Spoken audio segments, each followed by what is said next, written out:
Hey, what's up, guys? It's Shawn Greenway once again for our business spotlight of the week. Today, I got a great guest with me, Matt Deseno at HLProtools. What's up, Matt? Not much. Stoked to be here.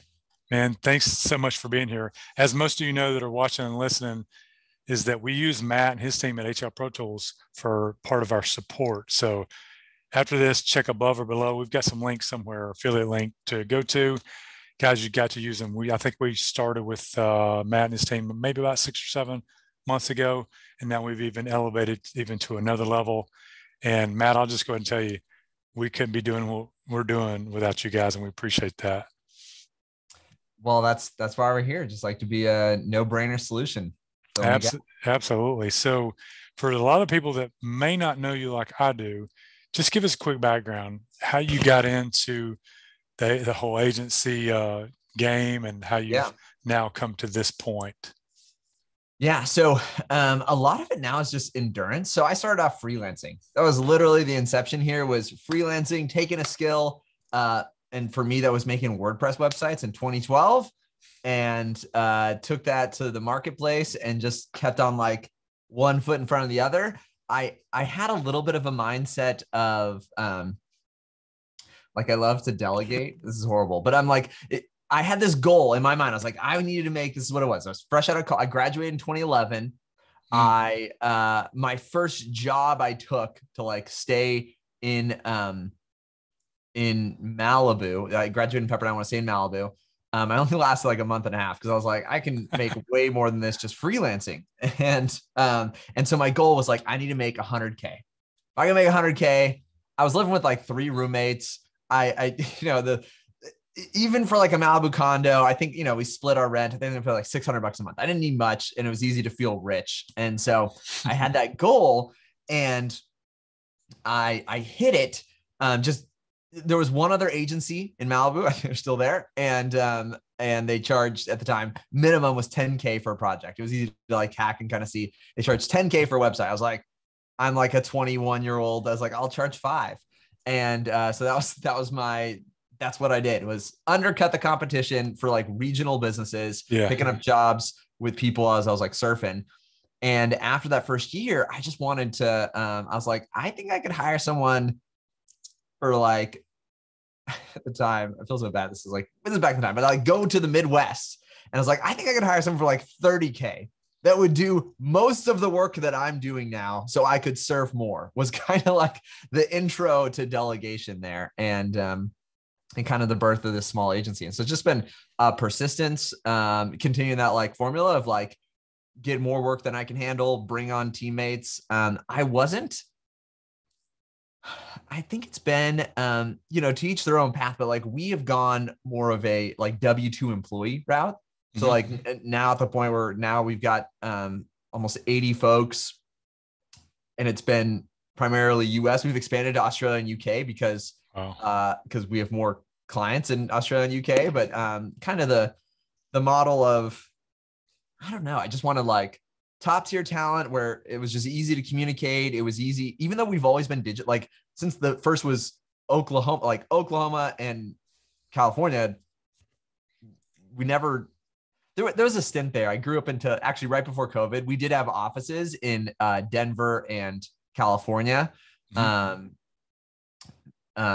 because there was kind of like a cohort of more folks that like wanted office experience, and then we cut that out. But we've always been a digitally connected team. Anywho, that's the backstory into the agency. The big pivots is like 2016. We went from just design and dev to marketing. It was like, okay, we got to be doing this. Like we got to stop being just like not the utility. We were the liability. It was like, I'll build the website, but it's just a cost center. I wanted to be the profit side of the balance sheet for businesses. So we had to learn marketing. And honestly, our intro to that was Russell Brunson. It was ClickFunnels all the way, like 2016. Oh, yeah. It was end of 2015, early 2016. We fell into somehow I was asking around. We got to lead pages and I was like, is there a more flexible version of lead pages? Like where I could like program some stuff into it. And they're like, well, there's ClickFunnels. Fell into ClickFunnels and learned a ton there, but we just went like full force into that. And, we did their certification program, they're coaching, their inner circle. I'm still in inner circle, and just love everything they do. But there was this phrase, it was like, do what Russell says, do what Russell says. And I remember it was 2018. I was at Funnel Hacking Live and I was joking. I was like, I want to do what Russell does.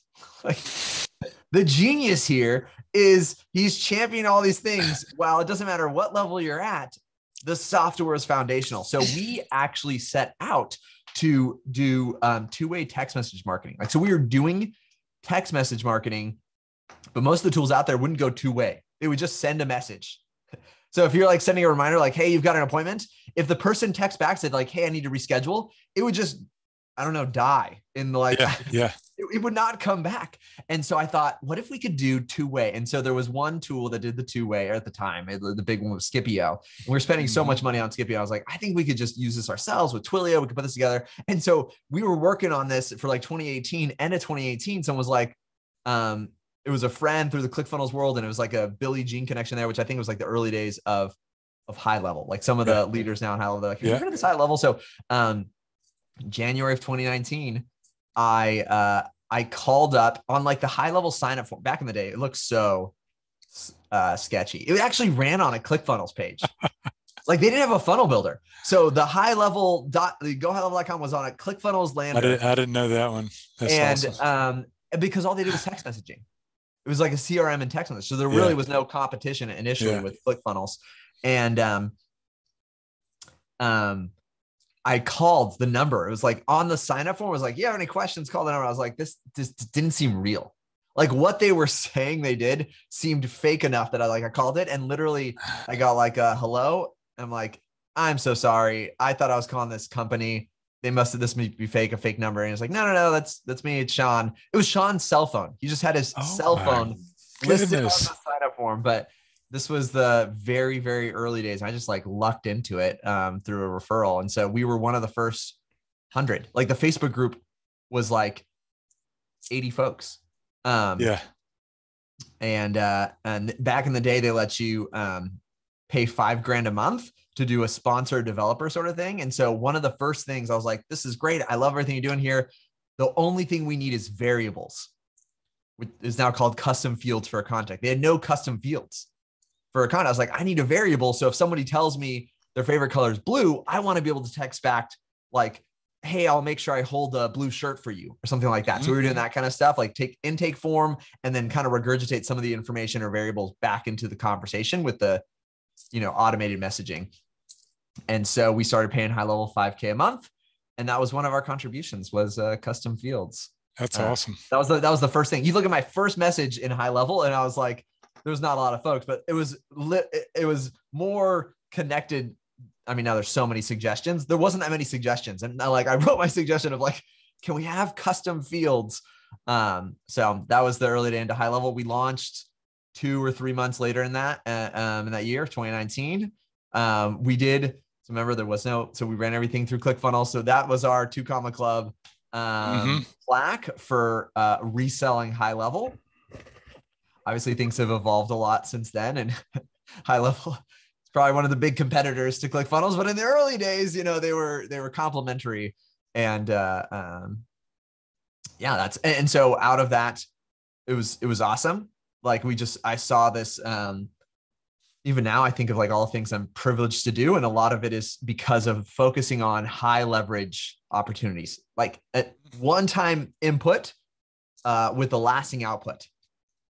Like our subscriber base, it's just silly now because I'm like, it's the bundle of sticks method, right? It's very hard to break that bundle of sticks. And you're just like, for the agency game for so long, kind of could feel like feast and famine. That was actually one of the reasons back in the shift to marketing for us. Sometimes I tell a story, but so I was, this young punk who just thought I was indestructible. I was like, I just poop gold. And it was just like, I could not lose. And so I got married in 2014 and we bought our first house in 2015. And I'm a pretty good spender. My wife is an excellent spender. And so we went out there and found the house that needed nothing. Yeah. Needed nothing. And then we proceeded to like gut it.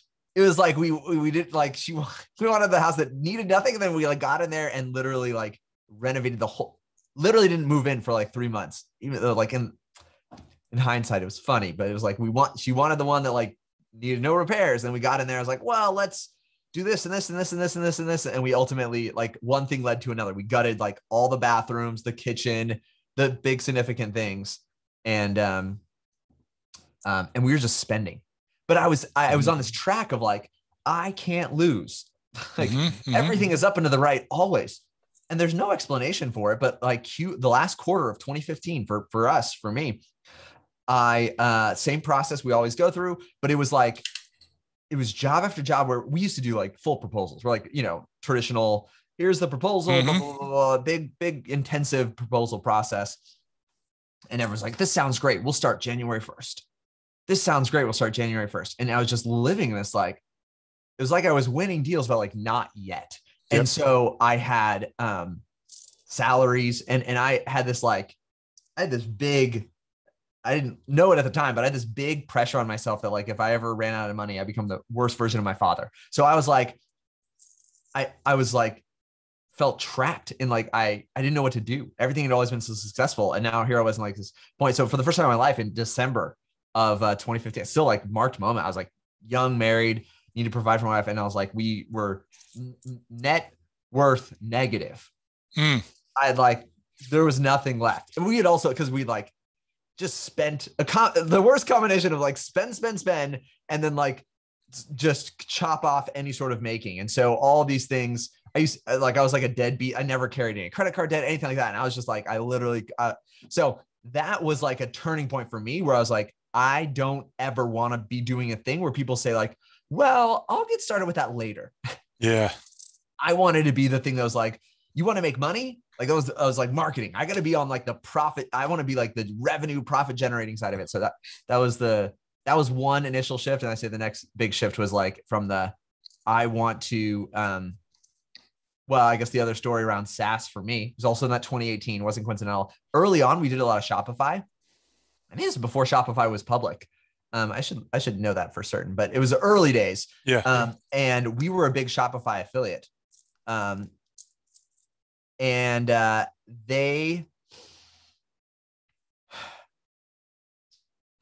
I had stopped doing it once we started doing the marketing stuff because we just didn't go into e-com. I was like, play a smarter game. Local business was the easy thing to do. So I was like, okay, this is great. I can, but I had this sizable little nest egg of affiliate commissions from Shopify. And they just, companies go public and they redraw the lines. And so one day it was like almost $6,000 a month just disappeared.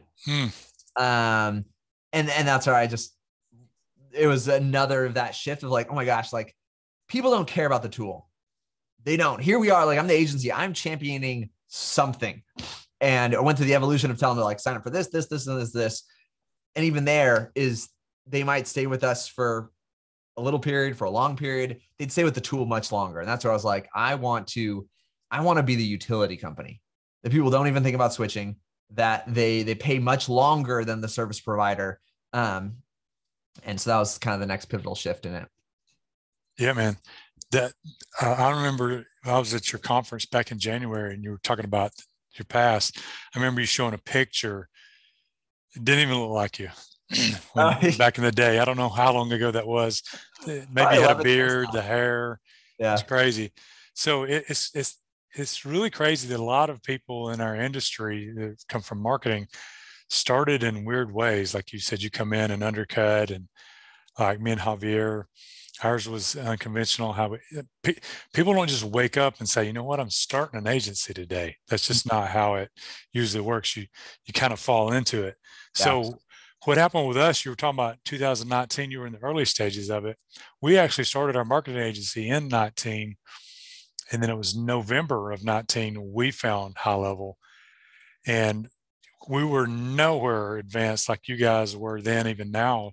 But we started using it. We saw it as like, hey, this would be awesome to use for fulfillment for our current marketing classes. That's what we did for probably just over a year, because everybody knows our story back. It took us until January of 2021 to wake up and go, my goodness, we got a rocket here. So I wish that I would have seen you back then and been following you back then. We would have already, we're just a full year into the SaaS, but we're doing good. But if we would have had 2 years or 2.5, no telling where we would be. But Well, and just persistence. Oh, yeah. It's like, so time for so much in business I've just learned is like the just endurance. People, it's hard to quantify that because it's kind of like it's like the value of hard work. Like anybody who's like really physically fit, you're just like, that was consistently doing the boring work. That's kind of been true for us now. It's like I look back and I'm like, this is just continue. For me, it was this.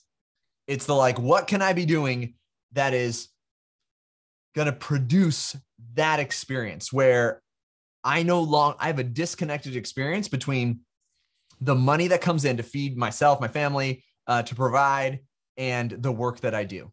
And so everything takes work. But if I can do something that has like initial fixed input and then lasting output, or it goes closer in that, where I get to profit more and work less, that it gets bigger and I actually end up doing less to experience that profitability. That's like where I want to be spending my energy. And so I just consistently am reminded of like, is what I'm doing now going to produce that result?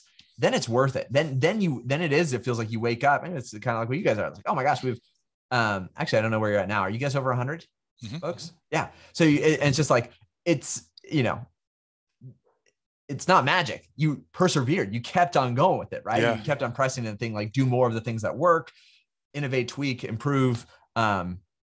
But yeah, that's what I love about it. Yeah, the same here. Just like you were using the fitness analogy, and I tell younger guys all the time, put in the work so that when you get to my age, a lot of what I do and go in there, it's just maintaining. But you can't maintain something that doesn't exist. So just like now, since this past year, we went over we've signed up over 100 users, is that now we're in that mode. And I think it was Paulson that told us at the conference. He said, it's easier to get from 100 to 1,000 than it is from 0 to 100 SaaS. I'm like, I hope so. Because, trying to sign up over 100, it was, you get kicked in the teeth.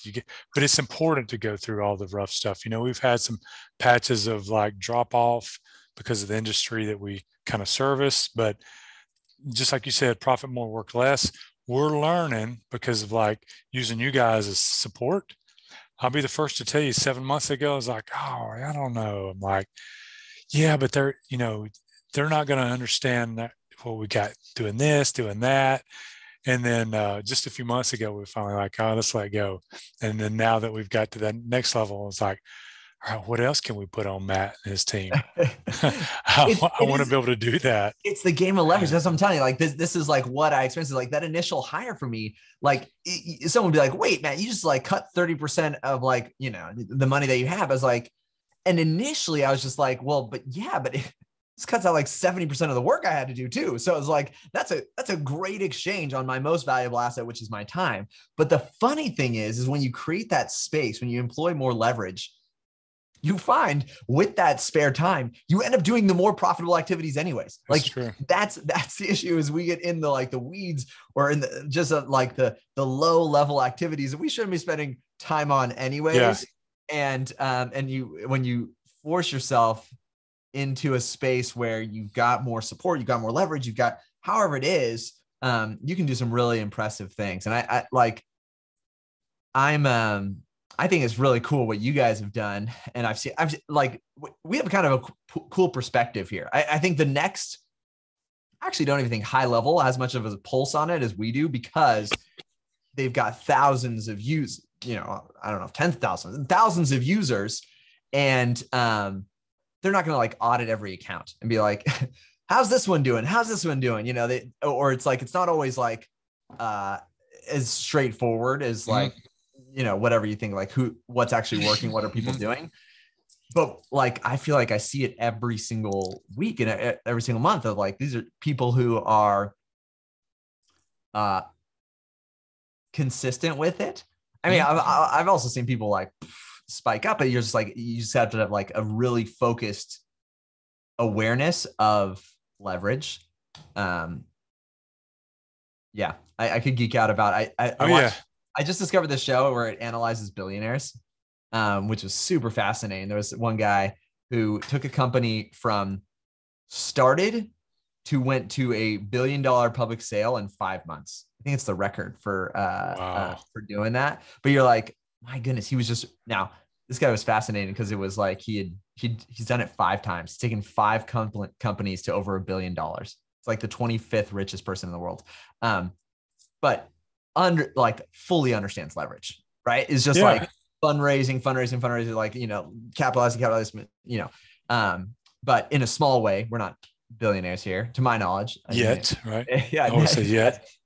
not billionaires yet, but it's like that discipline of creating space for what matters most, or the highest value activities you can do. It's not intuitive that you're like, it feels like the more our company's grown, the more I personally earn, the less it feels like you're doing, because you're like spending time on the things that maybe you enjoy more, or also you like, it's more strategic, high level, little like Oh tweaks.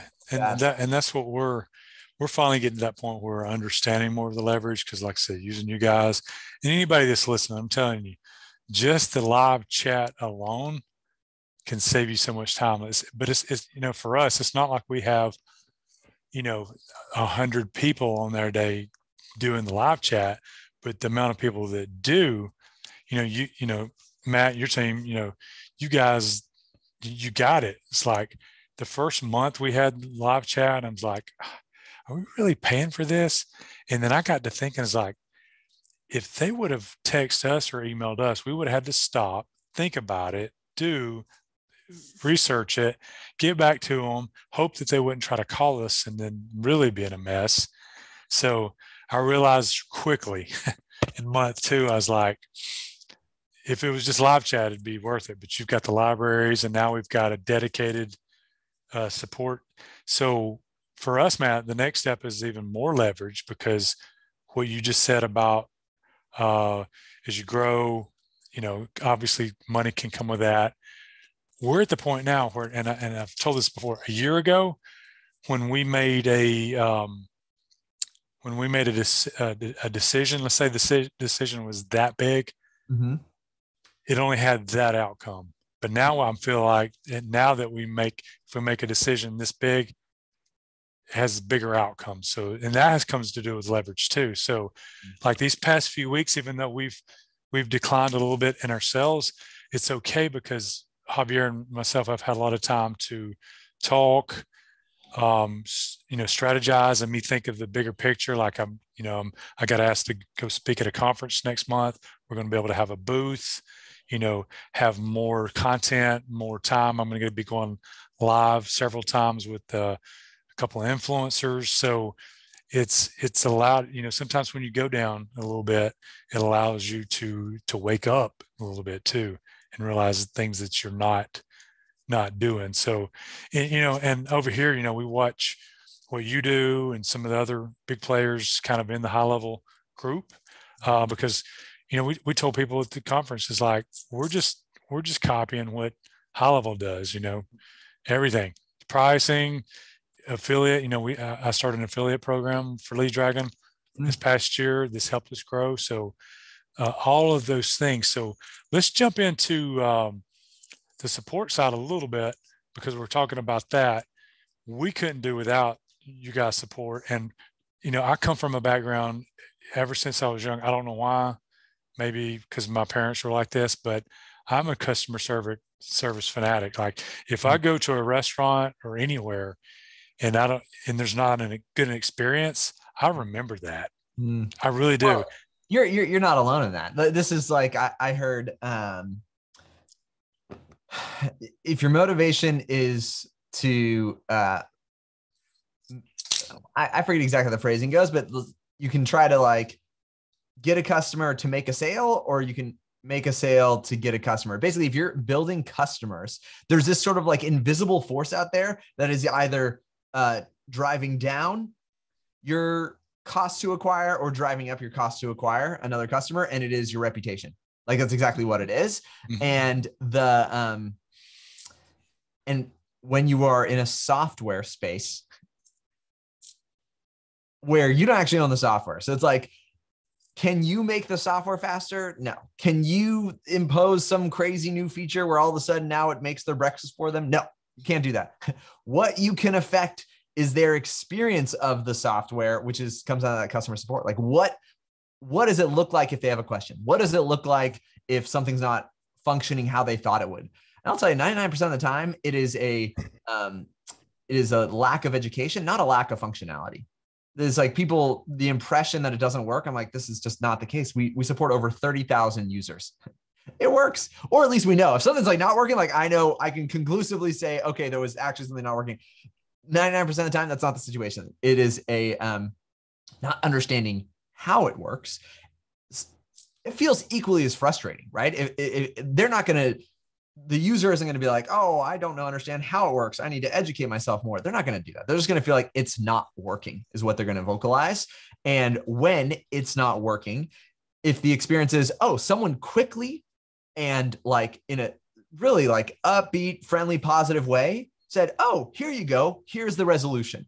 Whether their mind thinks like, wow, they're really quick at fixing when it doesn't work, or they realize, well, they're really quick at fixing like when I don't know how it works, it doesn't matter. It just feels like they fixed it.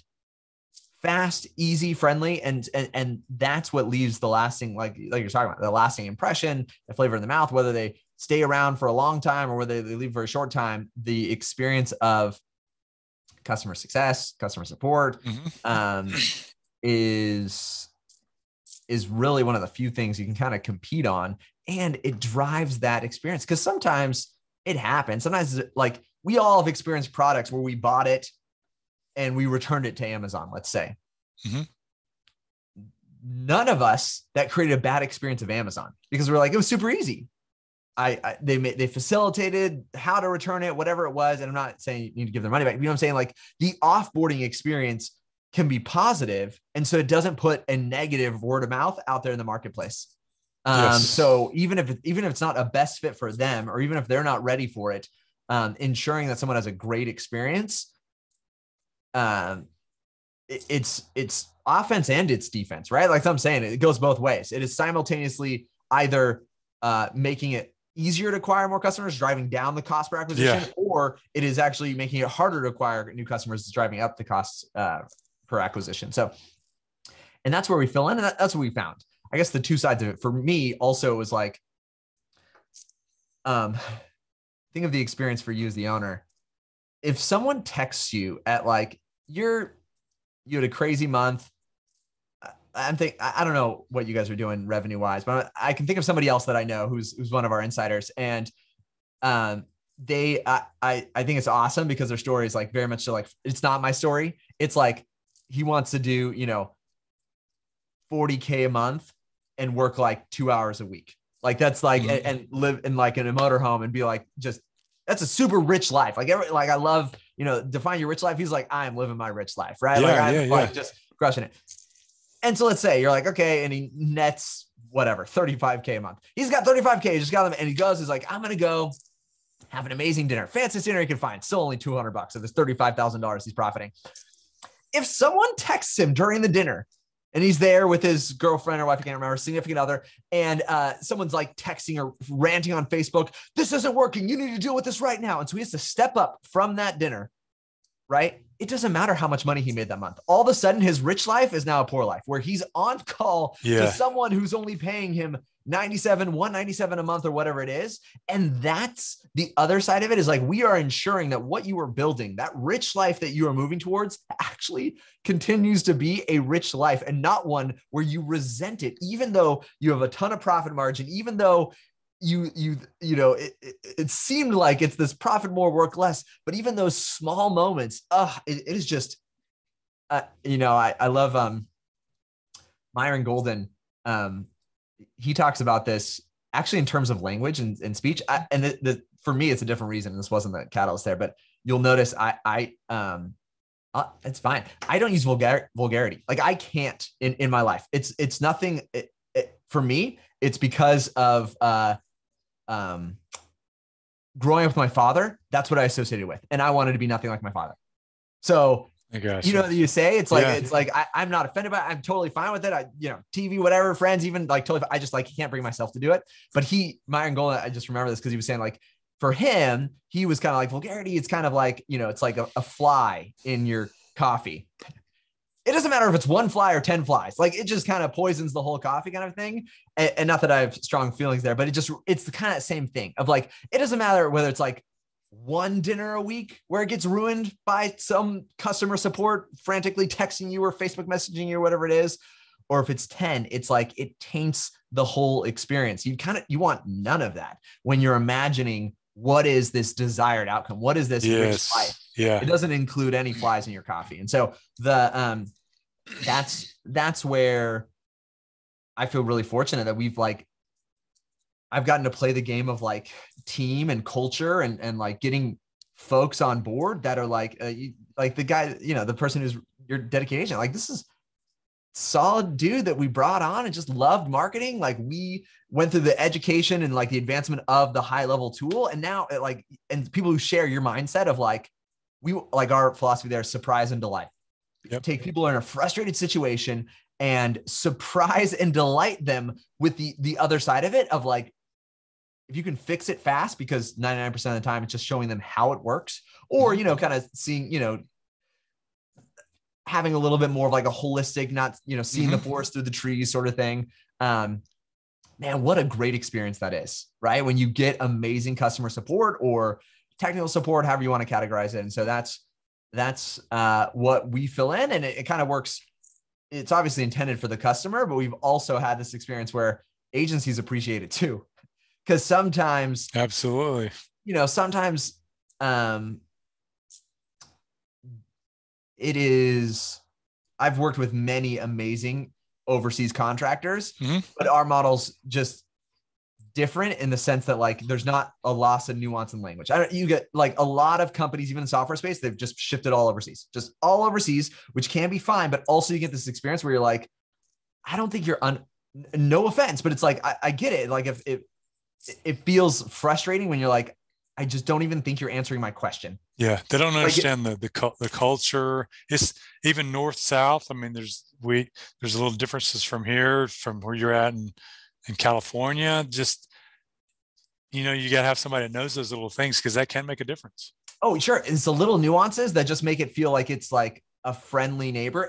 And honestly, that actually changes the customer experience too. When they feel like, it's such unfortunate, but like when you're in that frustrating situation, imagine like the worst situation, but imagine if all of a sudden it was like your sibling or your mom was like on the, like you're frustrated and then you turn around and they're like, show me the manager, and the manager is your sister. All of a sudden you're like, oh, right. All of your frustration, whatever it was, because it feels more relatable, it feels more familiar, you're like, it almost de-escalates just on that common ground. Can you imagine and so that's kind of the X factor that it's just worked really well for our model and what we've built. Plus too, anybody out there listening, is that it's important for all he was just talking about to get into that first 100, because I feel like, and you can speak more on this, we always talk about that, getting that first 100 users, because that's kind of like the foundation. I mean, once you can get that 100 users, that means you've went through a ton, probably 400 or 500 onboarding calls. You've went through checklists. You've got your teeth knocked in. You've had failed cards. You've had anything and everything. So it's almost like it's, I wouldn't call it a club, but once you make the 100 user club, even if you go up and come down some, we've had some bad months where people drop off. But the good thing you just mentioned about like the support and the customer service and the experience that we give is that even though like you can go into our account and see that we have some that went away, they're not totally gone, because you'd be surprised how many that went away that said, hey, we're coming back, I got to straighten something out. They're not gone because they're, excuse my language, pissed at us or whatever. Yeah. Like we attract a lot of people that are just starting their entrepreneur world too. That's tough. We would rather grab the ones that's been in business for 5 years, but you take what you can get sometimes. If they're fresh, it's tough, to pay that. And we get that. So we put them on hold. It's like, yeah, come back. We're your family. So Well, just come and so back. this is the compounding factor. Now, for you, this is unique to you guys serving new business owners. I Anybody else who's listening, I would recommend serve established businesses, but you don't have to. But I when you're recommend that serving new too. folks, I think you will actually benefit from the fact that like that it's positive word of mouth out in the marketplace. Yes, Right? yes, that's And what we're saying. they do come back, because I'll tell you, like we get folks that come to us too. Because some of it's too because we're just trying to be as generous as we can with everything we've got, and just I've learned that what is rising tides lift all ships, and so we have folks who come into our ecosystem who don't have any customers, and so of course they're not going to stay for very like just like we weren't trying to trick anyone. Like, this was real customer Yeah. support. Like, if you don't have Yeah, this customers, is the real deal. well, it's like, it's like, Well, what, yeah, it's like you need, it makes sense when you have customers, but so like we've seen that experience too, where it doesn't matter what software or service. That's kind of like a foundational truth of yeah. serving folks well, treating them well. It just puts that good, positive word of mouth out in the marketplace, which makes it easier to acquire the next customer. Because if you focus on creating customers, time is on your side. The more you do it, the more it'll grow, and it's exponential, right? With every interaction, with every advancement there. Yeah. So. And I'm not sure what, kind of maybe what number level of users you would recommend for people to come on with you. But I know for us, like I think we battled with that thinking, well, how many should we get to before we get support like that? But one thing I did see after getting in is that, obviously the live chats love that. The library, I mean, most people sleep on that. It's having that library that's almost like necessary. Like Matt, I don't even know if I've told you this off camera. Me and Javier are starting another SaaS at the end of the year. I'll tell you more about that offline. Yeah. Because of what you guys have been able to help us do on the sports side, because now we know our numbers across the board. We know how much SaaS mode is. We know what it costs to get you guys to do things we needed to do. Now we can plan for that. We know an industry because even though in Lead Dragon, we've kind of got a little bit of a niche, we're still kind of broad, but we want to have one that's strictly a certain niche that we've picked, and we're going to go for it because of like between high level, what you guys got. And, I think we use James Rivers for, color and custom everything codes. Man, there's nothing you can't do, really, to be honest with you. Nick, what's on my Christmas wish list, and I guess this will come, and maybe even y'all have it, is when somebody can go on their dashboard, and from our end, we can have a video on there that either says, hey, thank you for choosing this package, or hey, you're awful, your card's not working, go change it out. Something to where like there's a control on our end that this group, in this pipeline, make sure everybody's got that video, make sure everybody this video. I'm sure that'll come eventually, that customization. No, I think, well, so two things. Have you looked at the user suspension stuff that we have? We have. Javier and the guys are currently in the middle of that. It's really good. I think, well, you know more than most people out here, is high level. Are they eventually going to have it a lot easier to deal with cards and I guess I can't tell you. I hopefully, but that's like something high level still doesn't have is user suspension. But so I know you guys are implementing that, but so what we have is you can set up a funnel page that basically blocks when they log in if they are like card failed, canceled subscription, whatever it might be. So you can actually send a specific page there. And then with the dashboard customizer, I don't know if Javi's gotten into that.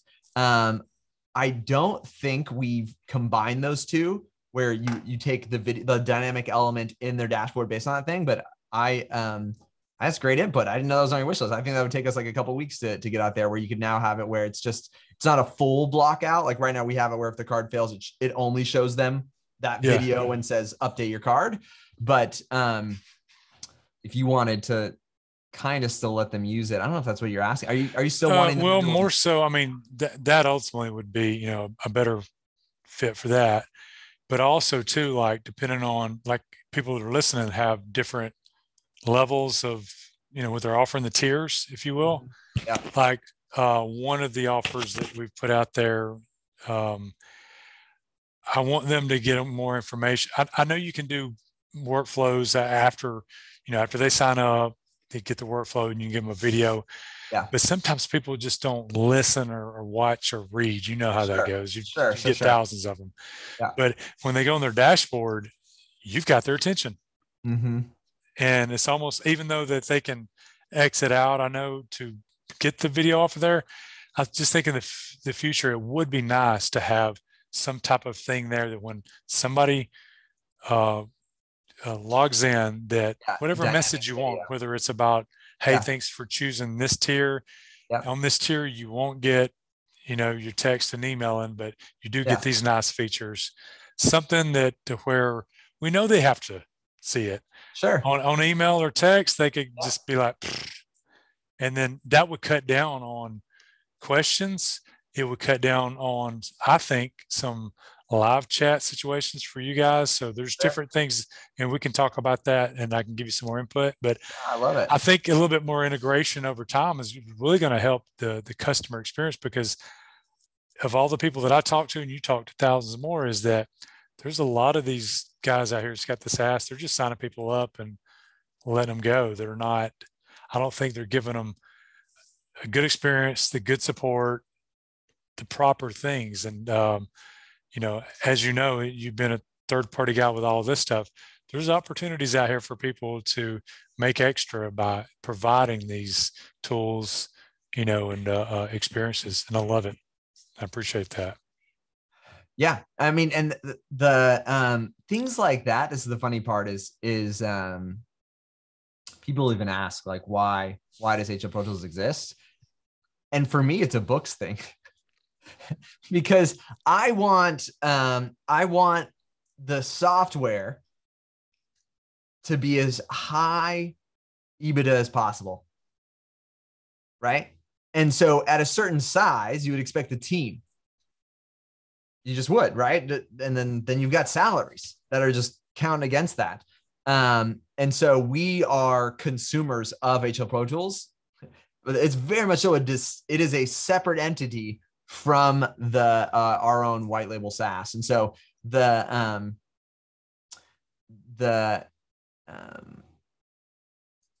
like what you're talking about is like that third party space. HLProtools, I've said this too. My intention was to sell it back to high level. It's basically a strategic add-on for them. But we'll see if they ever want it. But otherwise, it just exists. Basically, like that feature you just came out there, like I love that idea. We'll put in the queue. We'll come out with it. Like, I don't need to charge extra for that. I just need HLProtools to stand on its own two legs and make sure it's not losing money. But otherwise, it's and people ask, like, there's big names that run all their support through us for hundreds of dollars a month, and no doubt, like, we would be one of those folks where it's like, HLProtools isn't making money. Like, it's just standing alone, sufficient in like, it can like walk on its own 2 feet. That's not what I'm most excited about. I'm actually most excited about the software. Like, that's the marginal cost of one additional user in SaaS mode is like nada. That's where the profit is. And this is, just a strategic like offset over there so that it can kind of make sense and stand on its own. So I think for anybody starting out, that's the other thing to consider is the focus is leverage. At least for me, I've seen for the things that I want to model, I want to find as much leverage as possible. It is a beautiful thing when you've got a disconnected relationship between the time and even work you do in a day and your ability to provide for your family. And then you get to have those things that you said, where the decisions you make have like a multiple effect beyond what you're actually doing. Yes. Yeah. The leverage, I'm telling you that, me and Javier, that's what we've gotten to now the past 2 months. Since the conference, we just got a lot of insight. So it's all about leverage. And one of my favorite books in the past year that I've read is Who, Not How. I don't know if you've read that one. Oh yeah, yeah. That changed the game for me. It's like, all right, we're going to get this. We really are. So I know we're pushing an hour here and you got places to go, my man. So thank you so much, Matt, for being on the show. Yeah, I this is great. really do appreciate that. And for everybody out there, stay tuned. We'll have another special guest next week. Until then, as always, go make some money. Let's kill it. See ya. Yeah.